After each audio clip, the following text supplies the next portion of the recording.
Bonsoir, merci de votre fidélité renouvelée à la télévision Futur Média. Avec nous ce soir, Charles Michel. Bonsoir, Monsieur le Président. Bonsoir. Merci d'avoir accordé cette interview exclusive à la TFM. Ensemble, nous voulons bâtir un partenariat repensé, rénové et fécondé par une vision partagée d'un ordre international plus juste, a déclaré le président Bassirou Diomaye Faye hier. Pourquoi voulez-vous repenser le partenariat entre l'UE et le Sénégal? Je pense de manière générale, regarder comment on peut tirer les leçons du passé, voir ce qui fonctionne bien et approfondir, consolider ce qui fonctionne bien et corriger ce qui doit être corrigé ou amélioré. Vous savez, il y a une histoire très forte entre le Sénégal et l'Union européenne. Au moment où on se parle, le partenariat économique est très développé, puisque l'Union européenne est le premier partenaire économique du Sénégal. Et nous souhaitons le meilleur pour le Sénégal parce que c'est bien sûr l'intérêt du Sénégal, la population du Sénégal, mais c'est aussi l'intérêt sincère de l'Union européenne. Au plus, il y aura du développement économique et une capacité à offrir de l'espoir, notamment aux jeunes générations, des emplois de qualité.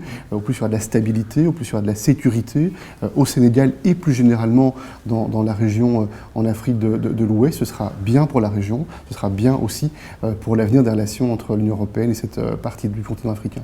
Tous ces points ont été discutés lors de votre audience avec le chef de l'État, Bassirou Diomaye Faye. Votre visite intervient un mois justement après l'investiture du président.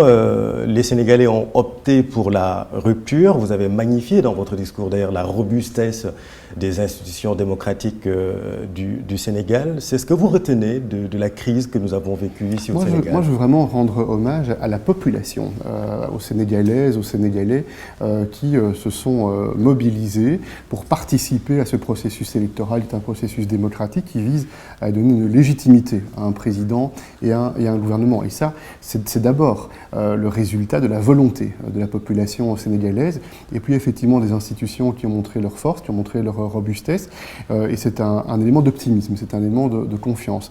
Et c'est dans cet esprit tout à fait ouvert et respectueux que je suis présent au Sénégal pour engager avec le nouveau président, avec ses équipes, et pour entendre quelles sont les priorités, parce que ce sont les Sénégalaises et les Sénégalais mieux que personne qui savent quelles doivent être les priorités et quels doivent être les instruments les plus appropriés pour se rapprocher des objectifs. Et hier, avec le président, nous avons eu de très longs échanges, de très longs entretiens, très fructueux. J'ai pu écouter, entendre, comprendre quelles étaient ses visions pour l'avenir du pays, et j'ai pu lui expliquer aussi comment l'Union européenne portait un regard sur la manière de coopérer avec le Sénégal en particulier et avec le continent africain de manière plus générale.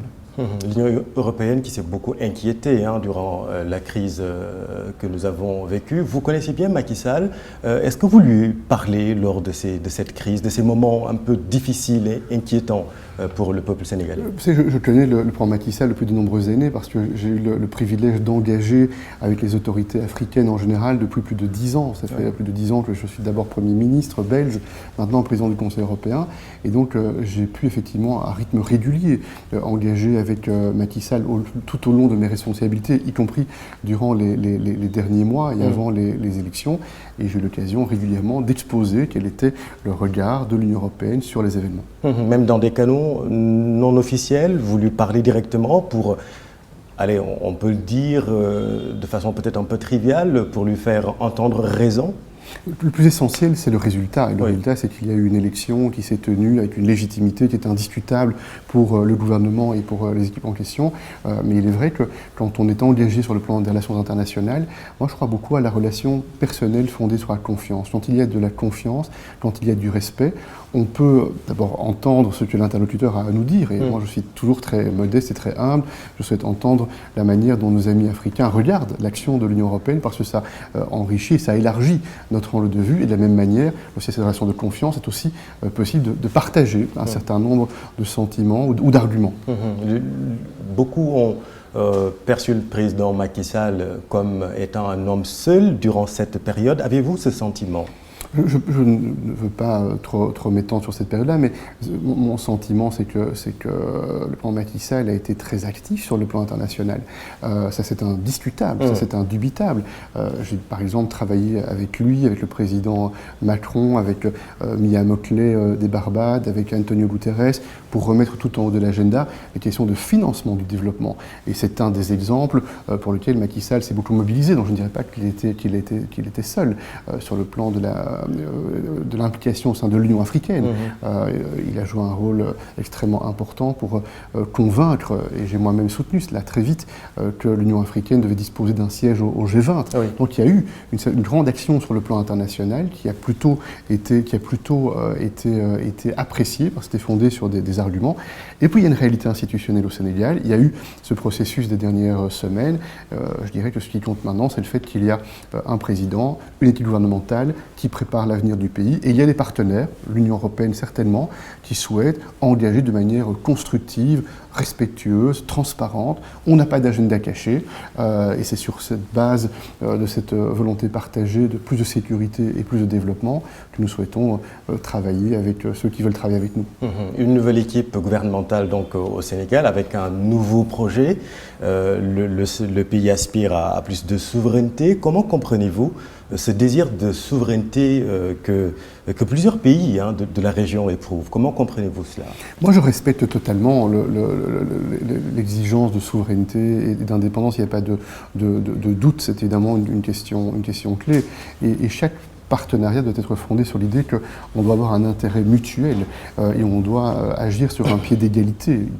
Mais on doit aussi agir sur base de faits objectivés et objectivables. C'est-à-dire ? Mais parfois, l'impression que nous pouvons avoir, que ce soit à l'intérieur de l'Union européenne ou quand on regarde le continent africain, c'est que parfois ce sont les perceptions, les impressions, les émotions qui dominent.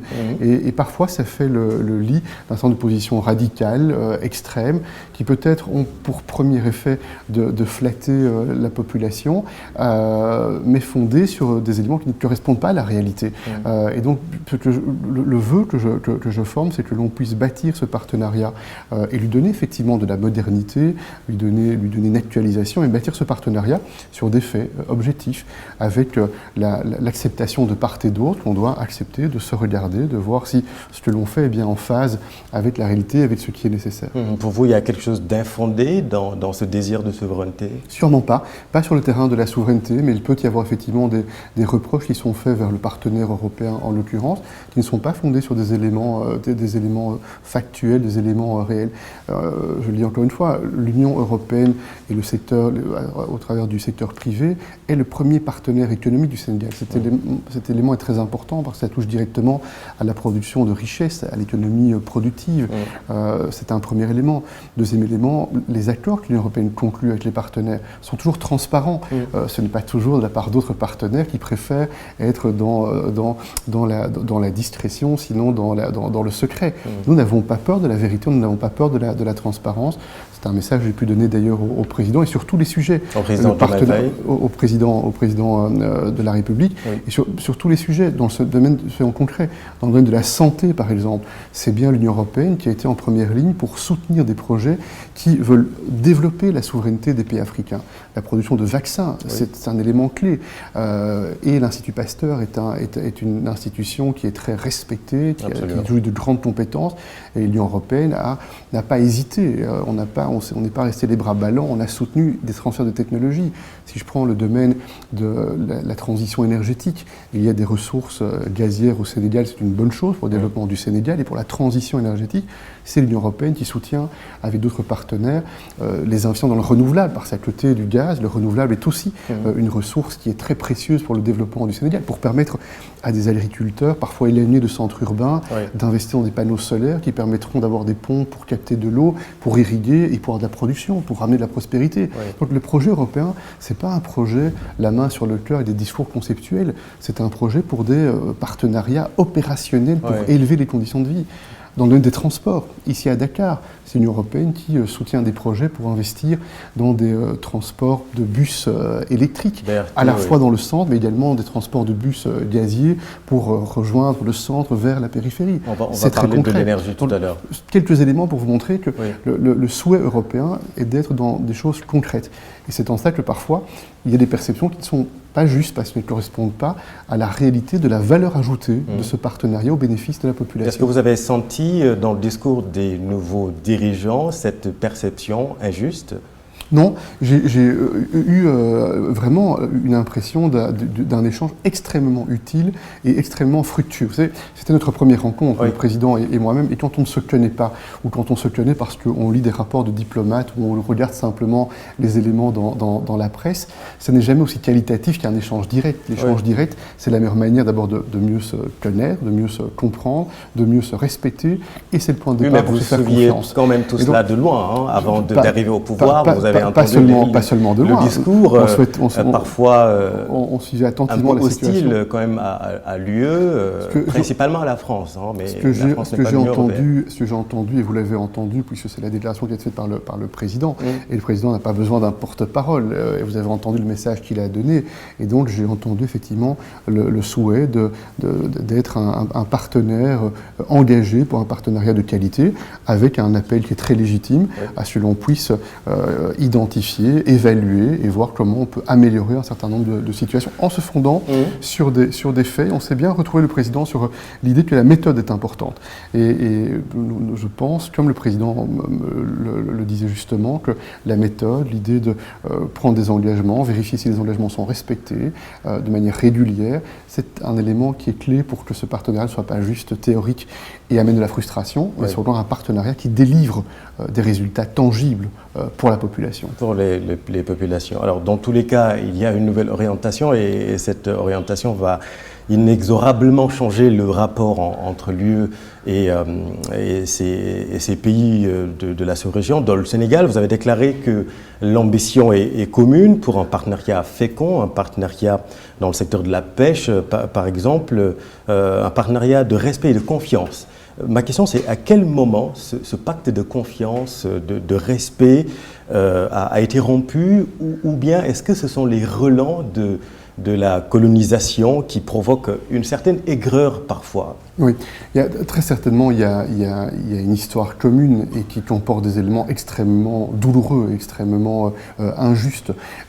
Et les Européens doivent regarder la réalité en face et on doit avoir cet échange les yeux dans les yeux pour voir au départ de ce passé, avec des éléments qui sont extrêmement douloureux, comment on peut bâtir un projet pour l'avenir, soit un projet optimiste, fondé effectivement sur la confiance et sur le respect.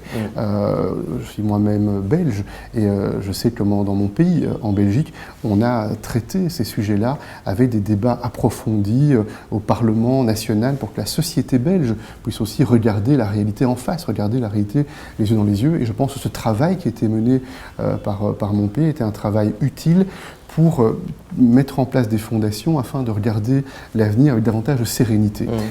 Et donc ça, c'est une expérience aussi, je pense, qui est utile pour l'ensemble de l'Union, de l'Union européenne. Cela étant dit, je suis quelqu'un d'optimiste par nature, mais aussi parce que je suis intimement convaincu que le Sénégal et plus largement le continent africain regorge d'atouts. D'abord la population, qui est la ressource humaine, qui est la ressource principale du pays, et puis des ressources naturelles. Et je suis convaincu que les responsables africains, les peuples africains ont dans leurs mains des trésors. Et c'est d'abord vous qui êtes en situation de savoir quelle est la meilleure manière pour faire en sorte que ces ressources soient mobilisées dans l'intérêt du développement collectif, du développement de vos sociétés au service de vos populations.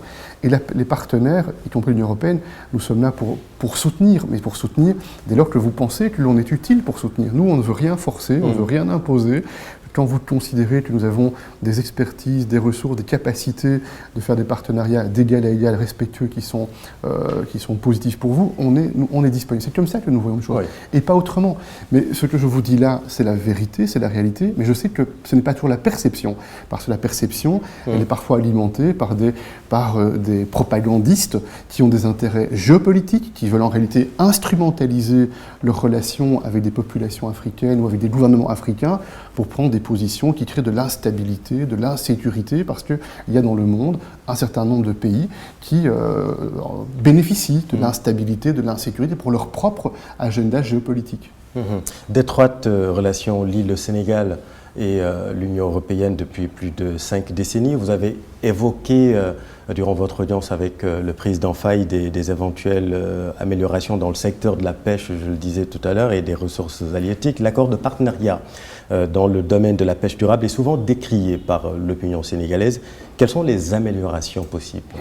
C'est un beau sujet et c'est un sujet important pour... et qui intéresse beaucoup les Sénégalais. C'est certain, et je comprends bien que ça intéresse beaucoup les Sénégalais. Nous devons respecter le côté européen, cet intérêt, c'est un important sujet pour les Sénégalais. Mais encore une fois, ça a été un sujet où nous avons convenu, le président et moi-même, de donner instruction à nos équipes diplomatiques et politiques de mettre les choses à plat et de regarder la réalité telle qu'elle est réellement.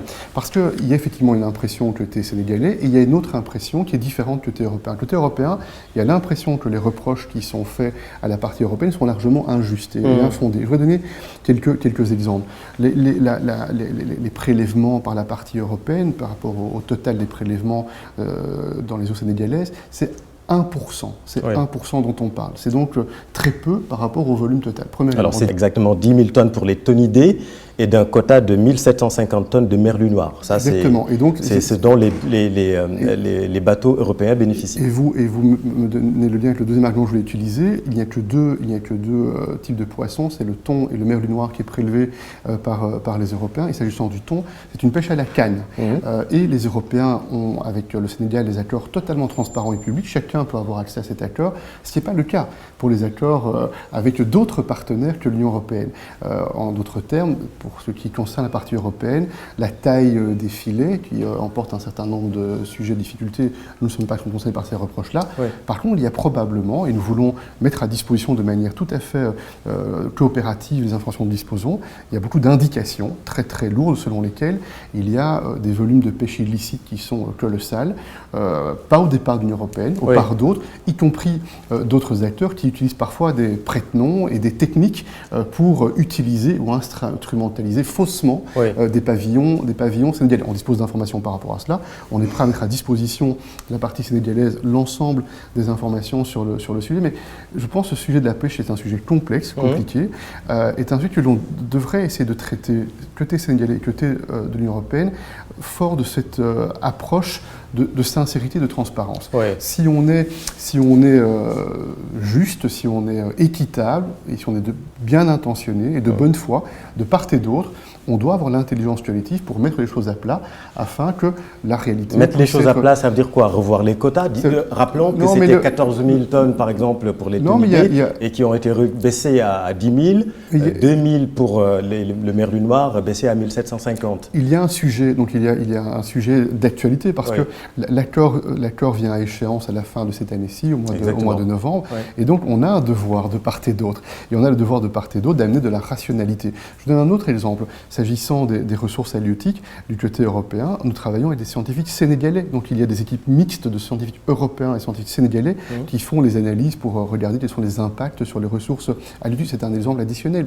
Du côté européen, il y a des exigences, donc des obligations de travailler avec du personnel sénégalais, avec donc pour donner de l'emploi à la partie sénégalaise. Nous savons, je ne veux pas être déplaisant avec personne, mais nous savons qu'il y a un certain nombre de navires, de bateaux, plutôt en réalité asiatiques, et qui, eux, n'appliquent pas les mêmes obligations et les mêmes rigueurs, notamment environnementales.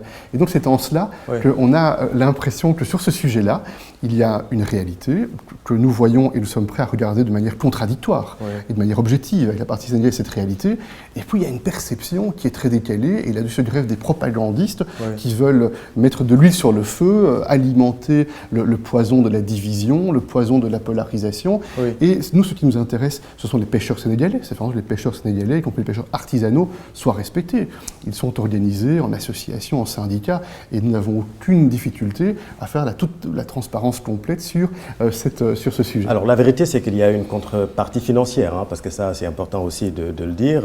La contrepartie financière est payée par l'Union européenne, à savoir 800 000 euros par an pour l'accès et 900 000 euros par an pour appuyer le développement du secteur de pêche sénégalais. Mais c'est important, excuse-moi, vu que c'est vous que j'ai en face, je n'ai pas les autres autorités des autres pays. L'accord de pêche, vous l'avez dit, fonctionne sur un cycle quinquennal. Celui en cours arrive à terme cette année. Est-ce à dire qu'il y aura des renégociations, des baisses de quotas concrètement? À quoi on peut s'attendre? Et en tout cas, je veux ne pas mettre la charrue avant les bœufs. Oui. Et donc, je pense qu'on doit d'abord avoir l'échange qui permet à la part sénégalaise de nous présenter leur vision, leur interprétation de la situation, et qui va permettre aux experts européens de présenter aussi la manière dont nous voyons les choses. Et j'ai déjà dévoilé quelques-uns des ingrédients, des arguments du côté européen. Et j'ouvre ce débat avec la partie sénégalaise avec beaucoup de modestie. Oui. Si nos informations que je partage avec vous devaient ne pas être correctes, eh bien que l'on montre qu'elles ne sont pas correctes, oui. et essayons d'avoir de manière contradictoire un point de départ. Et au départ d'un diagnostic que j'espère on pourra partager, voyons ce qui est nécessaire pour faire en sorte qu'il y ait un accord qui soit satisfaisant pour tout le monde. Et si les nouvelles autorités décidaient tout bonnement d'arrêter cet accord, ce serait la responsabilité des nouvelles autorités, oui. et ce serait leur libre choix, et moi je respecterai toujours le libre choix des autorités de prendre une décision telle que celle-là, qui aurait naturellement un impact, puisque ça aurait un impact en termes de capacité d'exportation vers l'Union européenne. Oui, oui. Actuellement en termes d'importation, on est à 12%, ce qui n'est pas beaucoup. L'approche sur ce sujet-là est vraiment, j'ai ressenti en tout cas hier une volonté très pragmatique et très constructive de poser un certain nombre de sujets, de poser un certain nombre de questions et de regarder factuellement ce qui est correct et ce qui ne l'est pas. Alors le Sénégal, comme de nombreux pays africains, fait face à une recrudescence violente de l'immigration clandestine. Est-ce que cette recrudescence ne reflète pas l'échec de la coopération Nord-Sud dans sa globalité? La coopération entre le Nord et le Sud, c'est un défi constant et c'est un défi permanent. D'abord, quelles sont les causes fondamentales de cette migration, et y compris de la migration irrégulière qui va vers l'Union européenne? Les causes fondamentales, c'est lorsqu'il y a trop peu d'espoir pour l'avenir et trop peu de perspectives. Il y a au Sénégal une population qui est jeune et qui a raison d'avoir des rêves et des désirs pour améliorer les conditions de vie. Et c'est en cela que je pense qu'on doit d'abord travailler à attaquer les racines profondes. Et les racines profondes, c'est le développement, c'est l'amélioration des conditions sociales. C'est un premier élément. Deux, je pense qu'on a intérêt à travailler ensemble pour ne pas permettre à des groupes criminels qui partent, du criminel et délinquant de base jusqu'à des commanditaires plus haut placés. On doit coopérer avec la justice, avec la police pour démanteler ces groupes criminels qui exploitent de manière cynique la misère et le désespoir et mettent en danger des femmes, des hommes, des enfants. Et puis, troisième élément, moi je suis très conscient que l'on a besoin de canaux de migration légale. Il faut que l'on clarifie du côté européen avec nos amis africains dans quelles conditions il y a un accès qui est possible, pour combien de temps, selon quelles modalités au territoire européen. Donc c'est un sujet qui doit être adressé de manière globale. Et par ailleurs, je suis un des Européens qui est très conscient quant au fait que la question migratoire sur le continent africain, c'est pas simplement une question de migration de l'Afrique vers l'Europe, c'est aussi une migration intra-africaine, avec aussi des enjeux et des sujets de migration à l'intérieur du continent africain que l'on doit aussi prendre en considération. Dans le domaine économique, l'Union européenne soutient plus de justice, plus d'inclusion. Doit-on aller vers une évolution de la gouvernance économique et financière? On en parlait en début d'émission, sachant que les pays en développement ont le fardeau de la dette, mais aussi de l'investissement sobre en carbone, résilient face au changement climatique. Oui, pour moi, c'est un des sujets clés si on est sincère, si notre génération politique en Europe, en Afrique, si on est sincère et si on veut donner demain pour nos enfants plus de stabilité, plus de sécurité, plus de prospérité, on doit traiter cette question de l'injustice des institutions financières de développement sur le plan international. Et deux, trois éléments. La Banque mondiale, qui est un des bras armés sur le plan international, est proportionnellement, à l'époque de sa création, 7 fois moins capitalisée qu'elle ne l'était auparavant. Donc ça réduit sa puissance de feu financier, c'est un problème. On doit augmenter la puissance de feu financière, premier élément. Et deux, il faut plus d'inclusivité.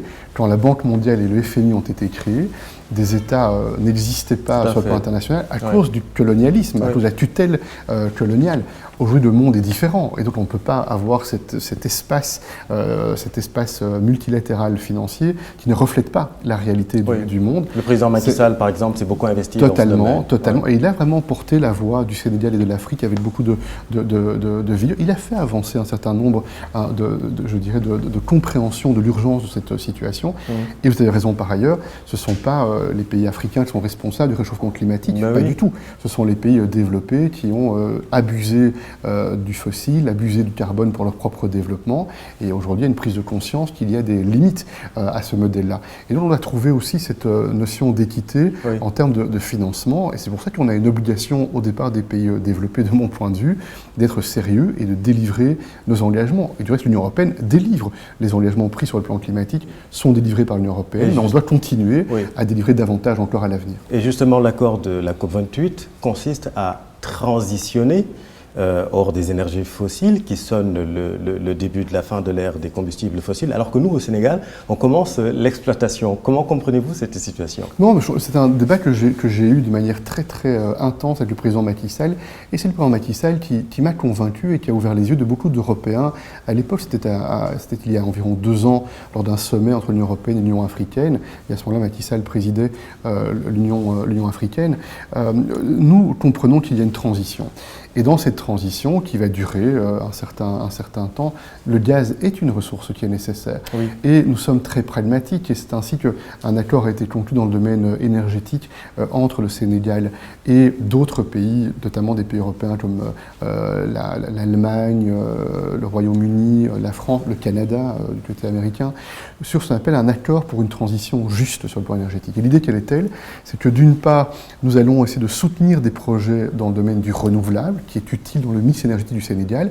Et par ailleurs, on a bien compris que le Sénégal, notamment dans ce projet du Grand Tortue avec la Mauritanie, qui va bientôt démarrer, va générer des ressources financières qui y sont liées. Et on forme vraiment le vœu que ces ressources financières soient bien utilisées, soient bien canalisées au service du développement des infrastructures. Et ça, personne ne pourra le faire à votre place. Et personne n'a à le faire à votre place. C'est votre responsabilité de faire les choix judicieux pour que ces ressources financières soient bien utilisées pour aussi réussir l'émergence économique. Juste deux petites questions pour terminer. Vous avez abordé avec le président Faye la question de la stabilité et de la sécurité régionale, l'UE en faveur des efforts qui visent à consolider les organisations régionales. Vous l'avez dit, seulement on constate des dissonances et des craquements au sein de la CEDEAO. Le Mali et le Niger, le Burkina par exemple, se démarquent de l'organisation. Comment appréciez-vous cette situation? D'abord, c'était un message très clair donné par le président Faye et que nous comprenons bien, c'est l'importance de l'intégration régionale. Et l'Union européenne comprend bien l'utilité d'avoir des organisations régionales qui coopèrent sur des sujets de stabilité, de sécurité ou de coopération économique, qui sont des sujets importants pour essayer de faire progresser les différents pays. Il y a un sujet et nous formons le vœu que les chefs d'État de la région, membres de la CEDEAO, puissent trouver le chemin du dialogue pour identifier quelles sont les priorités de la CEDEAO. Il y a un électrochoc qui est provoqué, je suppose, par l'annonce du retrait de la CEDEAO dans un certain nombre de pays. Il y a des préoccupations liées à l'UEMOA et aux conséquences économiques de cette situation.